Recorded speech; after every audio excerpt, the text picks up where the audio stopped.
La plupart des personnes qu'on envoie en mission et qui ne reviennent pas à la maison ont une nature de corbeau. Le cousin du porc qui a des ailes s'appelle le corbeau.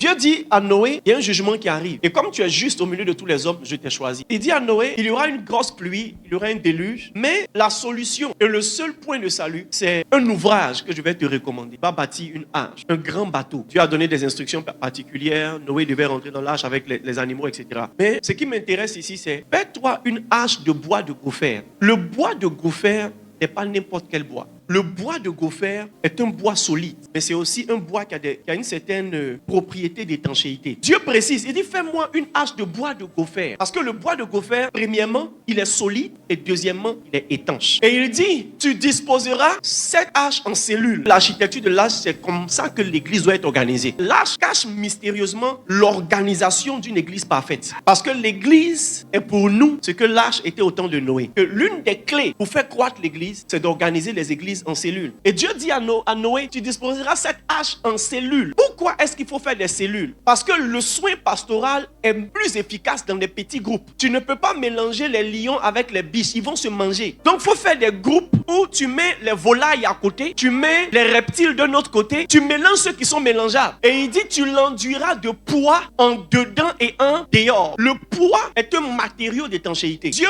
précise, il dit, il faut, parce qu'on est dans une situation de pluie. L'eau qui quitte en haut va finir par remplir le bas. Donc, il faut faire une étanchéité de sorte à ce que la pluie ne rentre pas. Le jugement ne rentre pas. Les menaces extérieures ne rentrent pas. Mais aussi, il faut induire l'intérieur pour que ce qui est à l'intérieur ne sorte pas. Maintenant, vous allez regarder, comme vous allez lire quelques versets plus tard, Dieu précise, il demande à Noé de faire une fenêtre. Verset 16, tu feras à l'arche une fenêtre. Dieu n'a pas recommandé la fenêtre pour que l'homme sorte. Dieu a recommandé la fenêtre pour que Noé puisse premièrement observer si la pluie continue. Et deuxièmement, pour emmener des éclaireurs par cette petite fenêtre, parce que tout le monde n'est pas censé sortir, c'est pourquoi il dit tu réduiras. La porte de sortie de l'église doit être réduite. La porte de sortie de l'église doit être calibrée. Quelqu'un qui sort de ton église sort parce que tu l'as envoyé. Et c'est ce que Noé a fait. Il a envoyé premièrement le corbeau. Mais le corbeau n'est pas revenu parce que le corbeau peut s'asseoir sur des cadavres. La plupart des personnes qu'on envoie en mission et qui ne reviennent pas à la maison ont une nature de corbeau. Parce qu'ils mangent ce qui n'est pas pur. Ils mangent ce qui n'est pas droit. Pour que tu deviennes le pasteur de certaines personnes qui ont la démangeaison des choses agréables à entendre, c'est que toi-même tu manques d'intégrité. Pour que tu deviennes le pasteur à domicile de quelqu'un qui a son pasteur, c'est que tu manques d'intégrité. Lorsque le corbeau est sorti, il n'était pas censé rester. Il était censé aller voir si la pluie s'était arrêtée et qu'il allait revenir pour faire le point. Ça a échoué avec les corbeaux. Beaucoup de nos fils sont des corbeaux. On leur a vu des ailes, on leur a vu des plumes, mais c'est sans compter sur leur couleur noire ou compter sur leur blanc-noir. Bien aimé, c'est vrai que tout n'est pas blanc et tout n'est pas totalement noir, mais au moins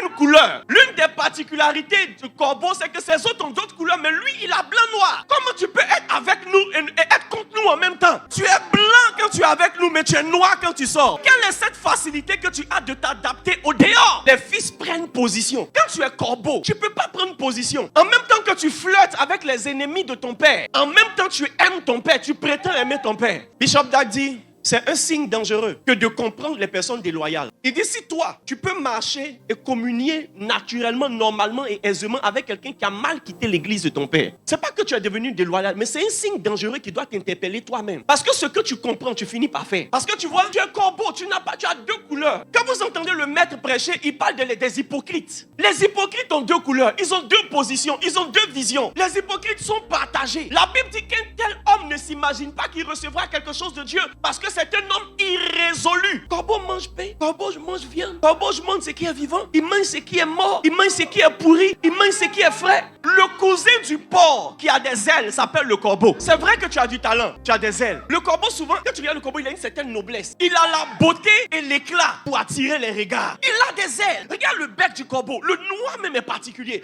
Le corbeau est beau. La plupart des personnes qui vont nous créer des problèmes sont talentueuses, sont élégantes et sont attirantes. Parce que Satan n'investit pas sur des pierres. Satan investit sur des étoiles. Si tu ne brilles pas, Satan ne peut pas te prendre. Je pense que l'énergie de Satan sur Judas venait du fait que Satan a vu la lumière de Judas et le niveau d'influence. Bien aimé, plus tu es talentueux, plus tu es ouin et plus tu brilles dans l'assemblée de ton père spirituel, tu es le candidat idéal pour être corbotisé. Et il envoie la colombe. Et quand la colombe s'en va, elle revient. On a besoin des fils qu'on envoie et qui reviennent. Ça n'a pas marché, je quitte l'église. Non. Papa, je suis parti. Ça n'a pas marché, je reviens prendre des instructions. Papa, tu m'as envoyé, ça a marché. Je reviens encore te faire le point. La Bible dit qu'il les a envoyés 2 à 2 et ils sont revenus faire le point. La plupart des pasteurs que vous suivez aujourd'hui, au lieu de venir faire le point au pasteur principal qui les envoie, ils ont changé le nom de l'église. Ne vous laissez pas séduire par quelqu'un dont le message et la consigne que Dieu lui donne pour justifier son appel, c'est de faire mal au ministère de notre homme de Dieu. Dieu n'est pas dans le business de la rupture, il est dans le business de la séparation et de l'envoi. On peut t'envoyer, on peut se séparer de toi. Séparer pas